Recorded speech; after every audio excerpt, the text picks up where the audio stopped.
اقبال نے اشعار کہے ہیں حضرت ابوبکر کی شان میں، اگرچہ ویسے تعداد دیکھی جائے تو حضرت علی، حضرت حسین کے، حضرت فاطمہ رضی اللہ تعالیٰ عنہ کی شان میں جو اشعار ہیں وہ بہت زیادہ ہیں تعداد میں، لیکن حضرت ابوبکر کی شان میں بھی چند اشعار جو ہیں لیکن وہ بہت ٹاپ کے۔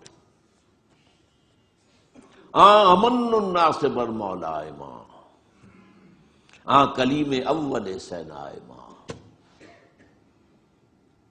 ہمت او کشت امت را چو ابر،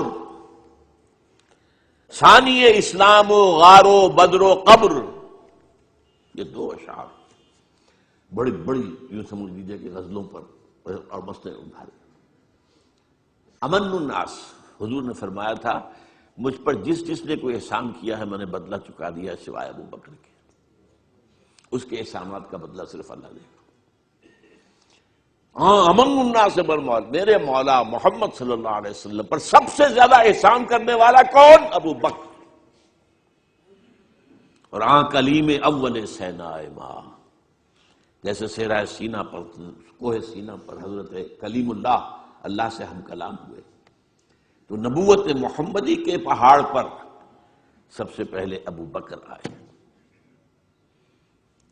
کلیم اول سینائے ماں، ہمت، یہ لفظ تھا جو میں چاہتا تھا لانا، ہمت، ان کے اندر جو ہمت تھی، جو ول پاور تھی، ہمت وہ کشت ملت راجو ابر، وہ تو بالکل ایسے ہے کہ جیسے کسی کھیتی کے اوپر ابر کا پانی برسے تو کھیتی لہلا اٹھتی ہے، یہ کام کیا ہے ہمت ابو بکر نے رضی اللہ تعالی عظیمت۔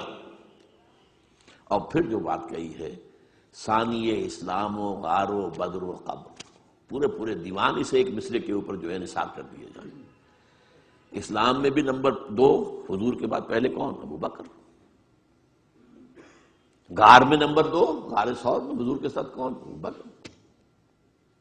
بدر میں نمبر 2، جب وہ بنا دی گئی تھی جھونپڑی اور وہاں حضور سجدے کر رہے تھے دعائیں، کون کھڑا تھا پہرے پر تلوار لے کر؟ ابو بکر۔ قبر میں نمبر 2، حضور جہاں دفن ہوئے وہیں نمبر 2 پر دفن ہوئے حضرت ابو بکر۔